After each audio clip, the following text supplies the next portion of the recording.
क्षमादेव, आपका ये उपहार भीतर तभी जाएगा जब आप मेरे सभी प्रश्नों के उत्तर दे देंगे। कहिए देवी, क्या प्रश्न है आपके?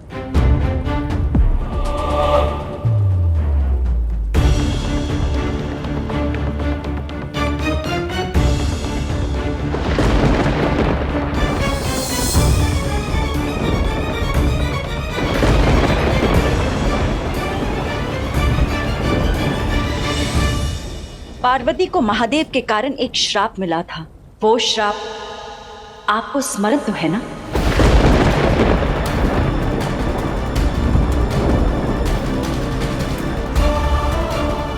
देवताओं के जिस उद्देश्य की पूर्ति के लिए मेरे स्वामी के प्राण गए हैं, वो उद्देश्य कभी पूर्ण ना हो। मेरी हाय है कि तुम कभी भी एक मां ना बन सको।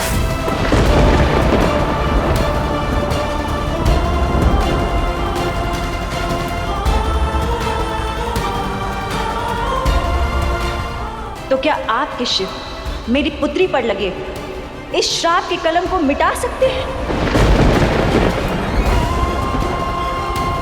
क्या आपके महादेव मेरी पुत्री को भी एक सामान्य स्त्री की भांति अपना जीवन, अपना अस्तित्व पूर्ण करने का अधिकार दे सकते हैं? क्या मेरी पुत्री भी इस संसार की प्रत्येक स्त्री की भांति अपने मां बनने के इस स्वप्न को पूर्ण कर सकती है? क्या आपके महादेव ये सब कर सकते हैं? यदि कर सकते हैं तो उन्हें बुलाइए और उनसे इस बात की पुष्टि करवाइए। तब जाके एक मां आपके इस प्रस्ताव को स्वीकार करेगी।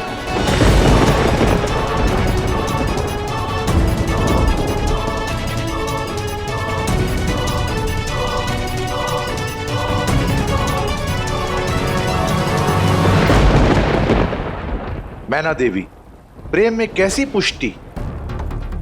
पार्वती प्रेम करती है महादेव से। नहीं महाराज, प्रेम की भी एक सीमा होती है। प्रेम तभी पूर्ण होता है जब उसका कोई फल मिले, और वो फल संतान।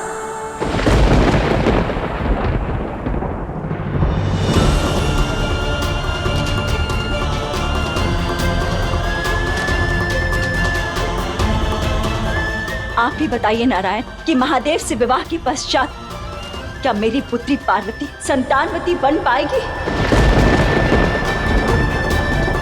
मुझे केवल अपने इस एक प्रश्न का उत्तर चाहिए। देवी, आप ही बताइए, यदि एक माँ अपनी पुत्री के भविष्य को लेकर चिंतित है और उसके आने वाले कल से संबंधित प्रश्न पूछ रही है, तो क्या वो अनुचित कर रही है? ब्रह्मा जी, आप बताइए, महादेव तो देवों के देव हैं, सब कुछ कर सकते हैं, तो फिर वो अपने प्रेम के लिए मेरी पुत्री पर लगे इस श्राप को क्यों नहीं तोड़ सकते? उत्तर दीजिए।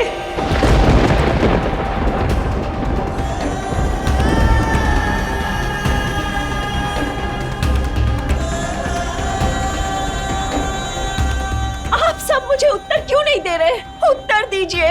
उचित कहा देवी, वो देवों के देव हैं, सब कुछ कर सकते हैं।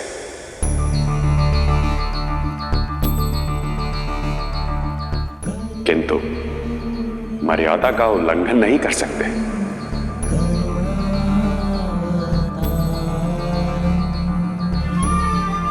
कामदेव की पत्नी रति ने महादेव के कारण पार्वती को श्राप दिया था, और महादेव स्वयं ही उनके श्राप की अवहेलना नहीं कर सकते।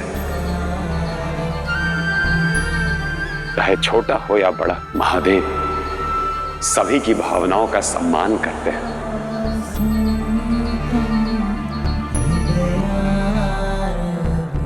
इसलिए वो देवी रति के दिए हुए श्राप को निरस्त नहीं कर सकते। किंतु आप भूल रही हैं देवी, वो महादेव है, संपूर्ण संसार को अपनी संतान समझते हैं।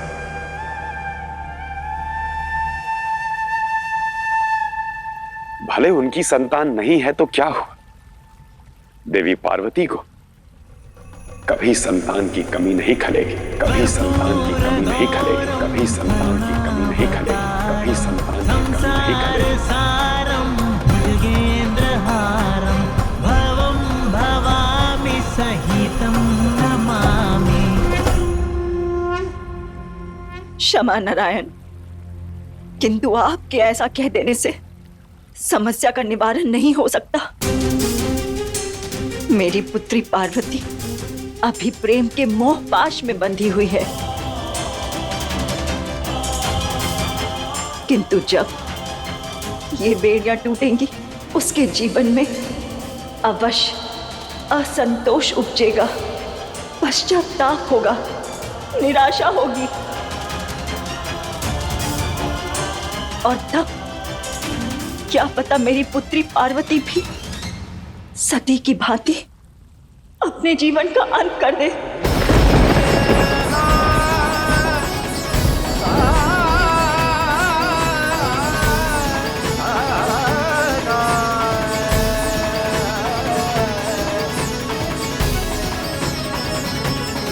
कदापि ऐसा नहीं होगा देवी। तो फिर सती ने ऐसा क्यों किया?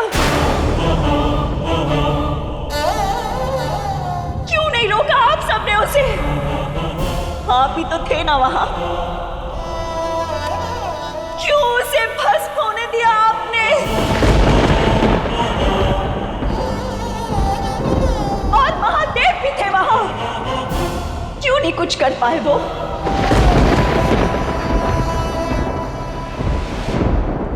उत्तर दीजिए। बीते घावों को कुरेदने से कोई लाभ नहीं होगा देवी। हमें भविष्य के बारे में विचार करना चाहिए। मैं भी भविष्य के विषय में ही विचार कर रही हूं, और जहां से मैं देख सकती हूं वहां से मेरी पुत्री का भविष्य केवल अंधकार में दिख रहा है मुझे।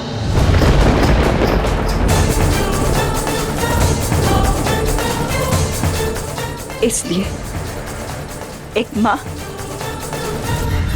बड़ी विनम्रता से आपके इस प्रस्ताव को अस्वीकार करती।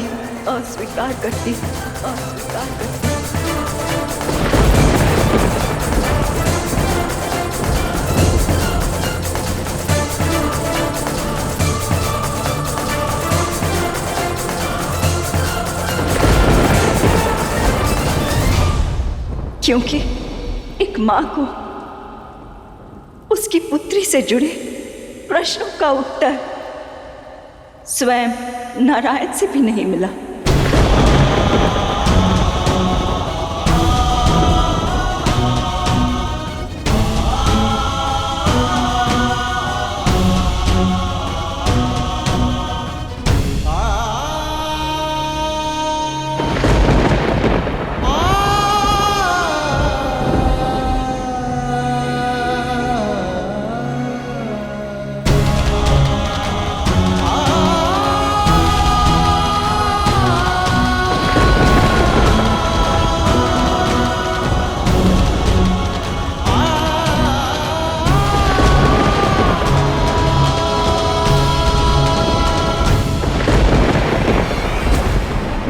सुना तुमने पुत्र?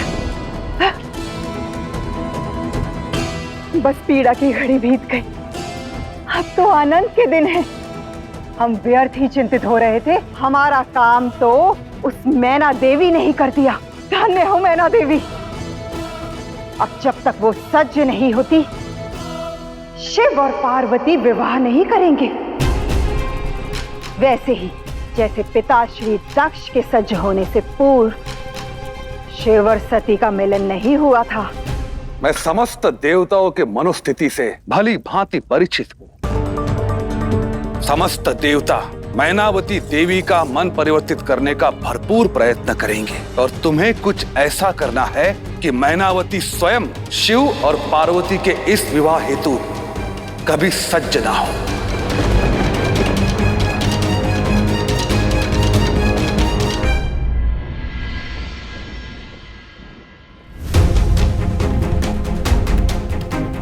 सभी देवताओं के आग्रह का मान भी नहीं रखा उन्होंने। ऐसे कैसे हमारे महादेव के विवाह का प्रस्ताव अस्वीकार कर दिया उन्होंने। किंतु अब क्या होगा नंदी? कैसे होगा शिव शक्ति का मिलन?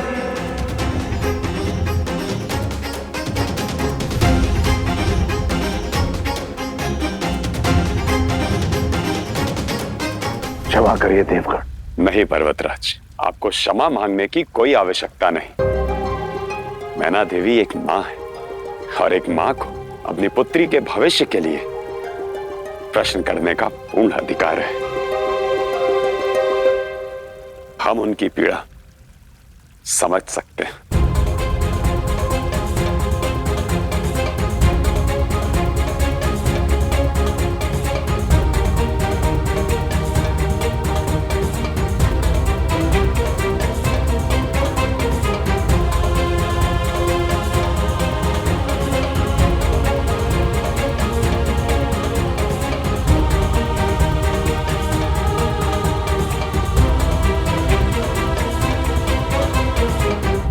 बस पार्वती, अब हमें माँ को सच बताना ही होगा कि वो जिसे अपनी पुत्री समझ रही है महादेव की आदि शक्ति का रूप है। तब जाके वो अपना हट त्यागेंगी। नहीं दीदी, आप माता श्री से कुछ नहीं कहेंगी, चाहे कुछ भी हो जाए। किसी को कुछ नहीं बताएंगी।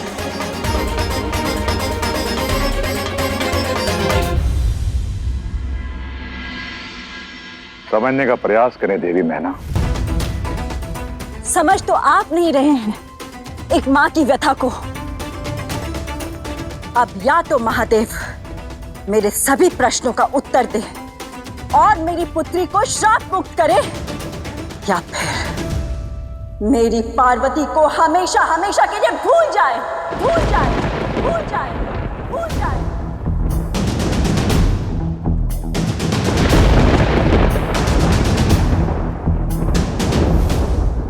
माँ कहती हैं आप स्वयं को? अरे माँ का हृदय तो कोमल होता है, पाषाण नहीं देवी मैना। एक बार अपनी पुत्री की पीड़ा को समझने का प्रयास तो करो। पार्वती प्रेम करती है शिव से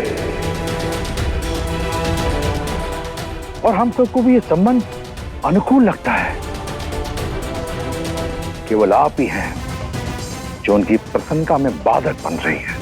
ओह, तो आपको लगता है कि मैं एक अच्छी मां नहीं हूं? मैंने ऐसा तो नहीं कहा देवी। किंतु आपकी बात से तो यही लगता है।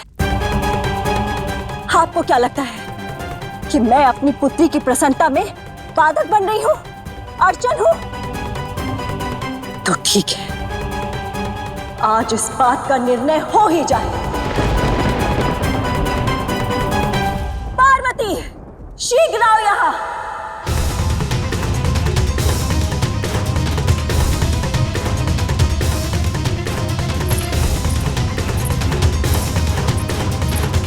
जी माताश्री।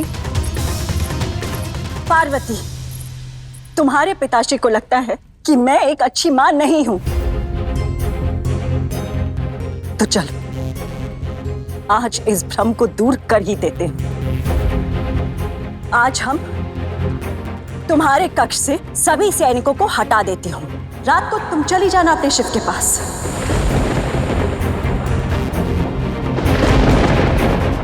कल वैसे भी हम तुम्हारे लौटने का उत्सव मना रहे हैं। तुम्हारे और शिव के विवाह का उत्सव भी मना लेंगे।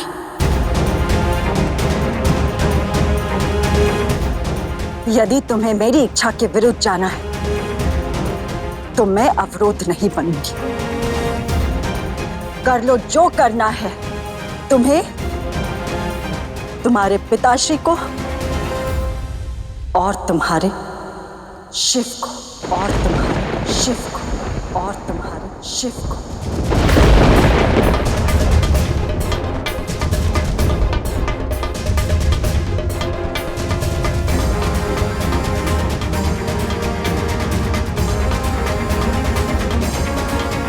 रुकिए माताश्री, माताश्री मेरी बात तो सुनिए। माताश्री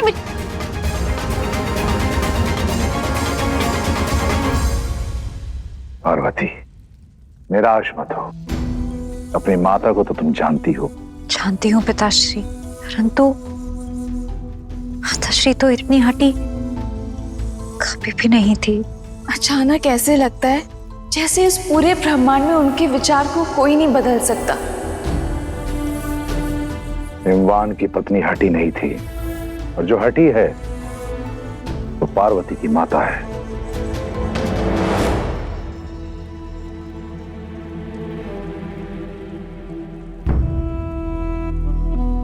मां की हट, उसका आवेग, उसकी निष्ठुरता, उसका गुस्सा सब अपने बच्चों की प्रसन्नता के लिए होता है। कई उमंग, कई स्वप्न होते एक मां के लिए, और जिसमें से एक सपना होता है कि उसकी पुत्री भी मां बनने का सुख भोग सके, कि मां बनने का जो आनंद उसने पाया है उसकी पुत्री भी वही आनंद पा सके।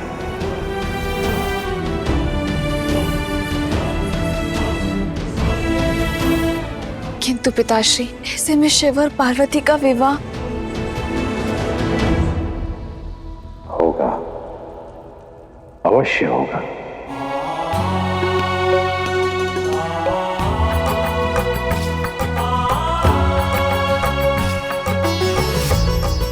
लेकिन कैसे पिताश्री?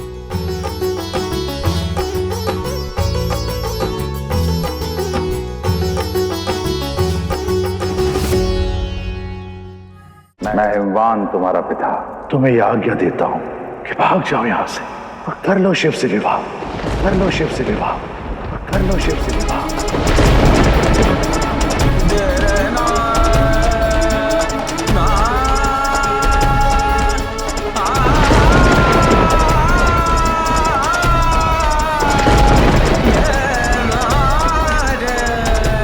मैं तुम्हें वचन देता हूं कि सती के पिता दक्ष की भांति तुमसे और शिव से मैं रुष्ट नहीं रहूंगा। मैं समझाऊंगा मैना देवी को कि शिव का उद्देश्य लोक कल्याण है। वो संसार के उद्धार के लिए बने हैं। उनसे विवाह केवल वही कर सकती है जो उनकी नीतियों के अनुकूल है।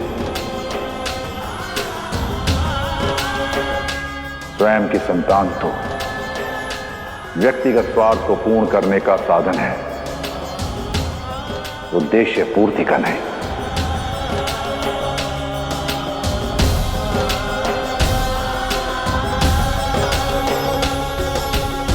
और शिव की संगनी वही बन सकती है जो अपने व्यक्तिगत स्वार्थ से ऊपर उठकर समस्त जगत के बारे में सोचे।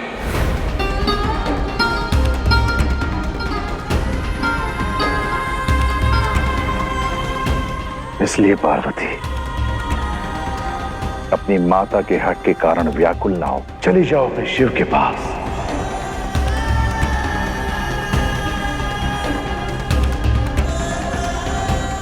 पिताश्री उचित कह रहे हैं पार्वती, चली जाओ। कदाचित तुम्हारे तप और त्याग का अंतिम चरण गृह त्याग ही हो।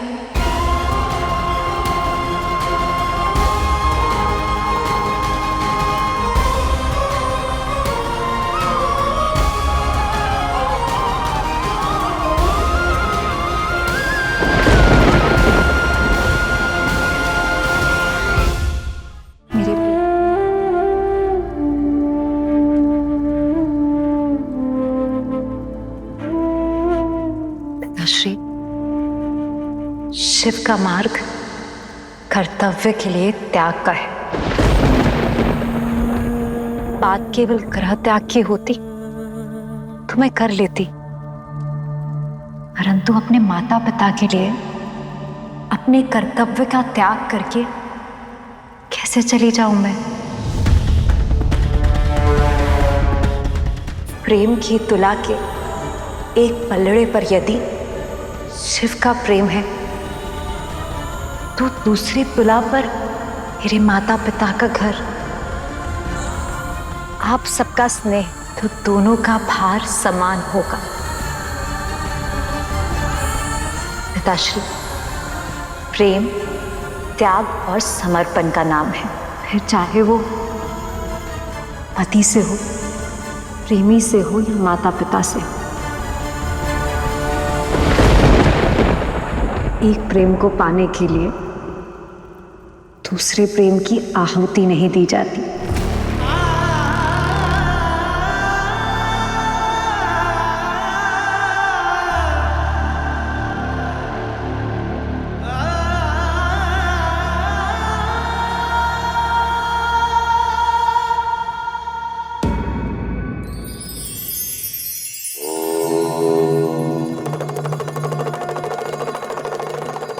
विश्वास यदि गिना जाए तो केवल 3.5 अक्षरों का एक शब्द है। बोलने में इसे क्षण भर भी नहीं लगता, समझने में महीनों लग जाते हैं और सिद्ध करने में कभी कभी तो जीवन तक निकल जाता है। यदि किसी पर विश्वास करो तो सोच समझ कर, और किसी को विश्वास दो तो उसे कभी ना तोड़ें, क्योंकि यदि उसकी आस चली गई तो उसके पास से उसका विश्व चला जाएगा।